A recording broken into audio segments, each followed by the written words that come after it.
آپ نے سنا ہوگا حضور نے سورہ رحمان کے بارے میں فرمایا ہے، سورۃ الرحمان عروس القرآن، یہ سورہ رحمان جو ہے یہ قرآن کی دلہن ہے۔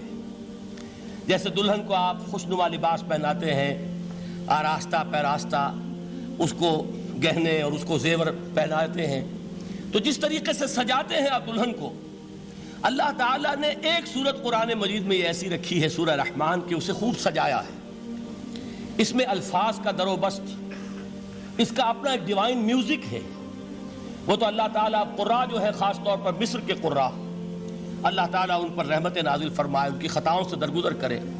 جس طرح قرآن کے انٹرنسک میوزک کو انہوں نے واضح کیا ہے، واقعہ یہ ہے کہ اگر یہ لوگ نہ ہوتے، شیخ عبد الباسط محمد عبد الصمد، شیخ محمود خلیل الحصری، یہ لوگ کہ جنہوں نے قرآن کے اس غنا، میوزک، یہ لفظ جو ہے آپ حیران نہ ہو کہ میں یہ کوئی شاید توہین کر رہا ہوں قرآن کی، حضور نے یہ لفظ استعمال کیا ہے، تغنو، اس قرآن کو اچھی سے اچھی خوشلہانی کے ساتھ پڑھو۔ من لم یتغن بالقرآن فلیس منا، جو قرآن کو بہتر سے بہتر انداز میں، اچھی سے اچھی آواز میں، خوشلہانی کے ساتھ پڑھنے کی کوشش نہیں کرتا، وہ ہم میں سے نہیں ہے۔ بلکہ ایک مرتبہ حضور رات کے وقت آپ گشت پر تھے اپنے ساتھیوں کے حالات معلوم کرنے کے لیے۔ حضرت ابو موسیٰ اشعری رضی اللہ تعالیٰ عنہ ایک صحابی ہیں، ان کے گھر کے پاس سے گزر ہوا، وہ رات کو تہجد پڑھ رہے تھے، کھڑے ہوئے کیف کے عالم میں قرآن تلاوت کر رہے ہیں۔ حضور کو بہت پسند آئی ان کی قرات، کافی دیر تک وہاں کھڑے سنتے رہے۔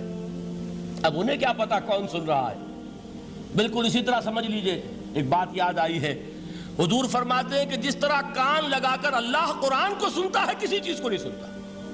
ہمیں نظر نہیں آتا نا، ہمیں معلوم نہیں، ہم قرآن پڑھ رہے ہیں تو سننے والا کون ہے؟ سب سے زیادہ کان لگا کر خود اللہ۔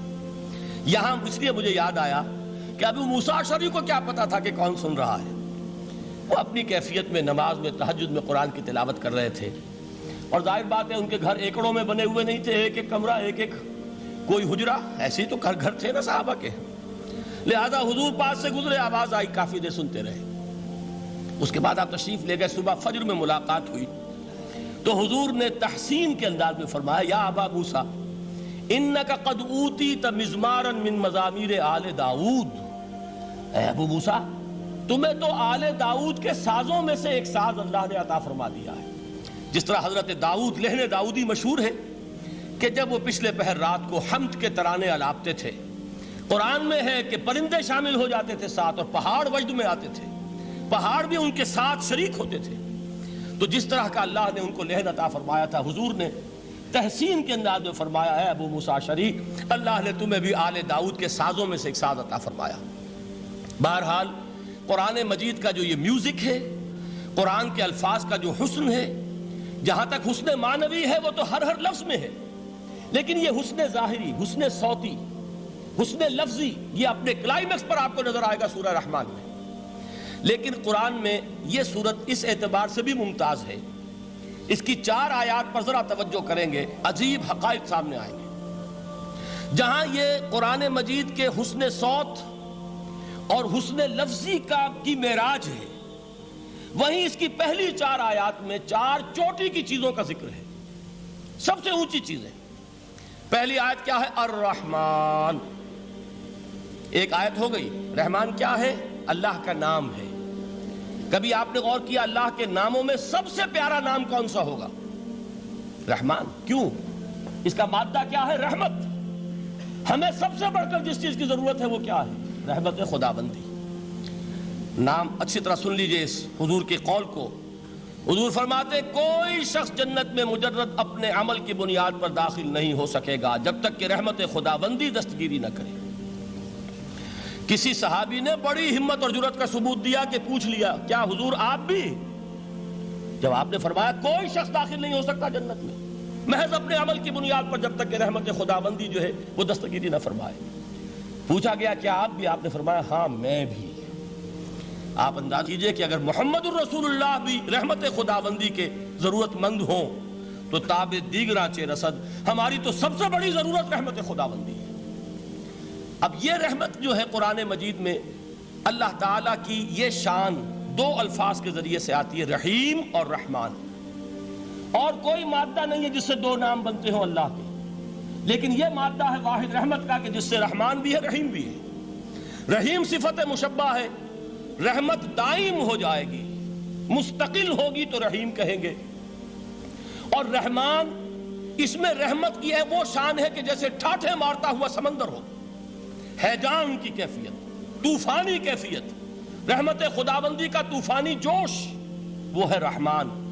آپ تو رہتے اس علاقے میں ہیں، آپ کو معلوم ہے عرب اگر بھوکا مرا جا رہا ہو تو کیا کہے گا؟ انا جوعان۔ پیاسا مرا جا رہا ہو انا عطشان۔ بہت غضبناک ہوگا غضبان، غضبان آصفہ قرآن میں آیا ہے، بہت غضبناک۔ رحمان جس کی رحمت جو ہے جوش میں ہے، ٹھاٹھے مارتے ہوئے سمندر کے مانند۔ تو یہ اللہ تعالیٰ کے ناموں میں سب سے پیارا نام۔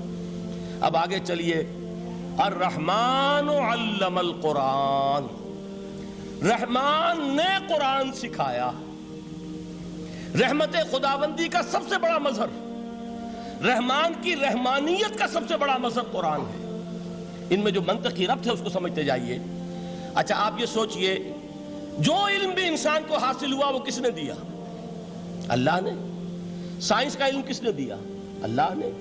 علم آدم الاسماء کلہا، وہ علم الاسماء جو حضرت آدم کو دے دیا گیا تھا ازل میں، یہ اسی کا ظہور ہے، یہ اسی کی ایکسفولیشن ہے جو ہو رہی ہے اور ہوتی رہے گی ابھی۔ اور دوسرے علم ہے وہ کس نے دیے؟ اللہ نے دیے۔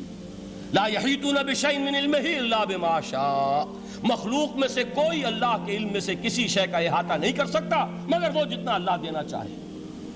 لیکن یہ کہ تمام علوم میں چوٹی کا علم قرآن، نوٹ کرتے جائیے، اب چوٹی کی چیزیں جمع کیجئے۔ اللہ کے ناموں میں چوٹی کا نام رحمان، اللہ نے جو کچھ انسان کو سکھایا اس میں چوٹی کا علم قرآن۔ خلق الانسان، انسان کو پیدا فرمایا۔ سوال یہ کہ حیوانات کو کس نے پیدا فرمایا؟ آسمان کس نے پیدا کیے؟ زمین کس نے پیدا کی؟ فرشتے کس نے پیدا کیے؟ کیا مطلب خلق الانسان؟ اس کی تمام مخلوقات میں اس کا کلائمیکس، اس کی تخلیق کی معراج، اس کے تخلیق کا نقطہ عروج انسان ہے۔ یہ ہے کہ جو مسجود ملائک بنا ہے۔ وَلَقَدْ كَرَّمْنَا بَنِي آدَمَ وَحَمَلْنَاهُمْ فِي الْبَرِّ وَالْبَحْرِ وَرَزَقْنَاهُمْ مِنَ الطَّيِّبَاتِ وَفَضَّلْنَاهُمْ عَلَى كَثِيرٍ مِّمَّنْ خَلَقْنَا تَفْضِيلًا۔ تو تخلیق میں سب سے اونچی تخلیق انسان کی۔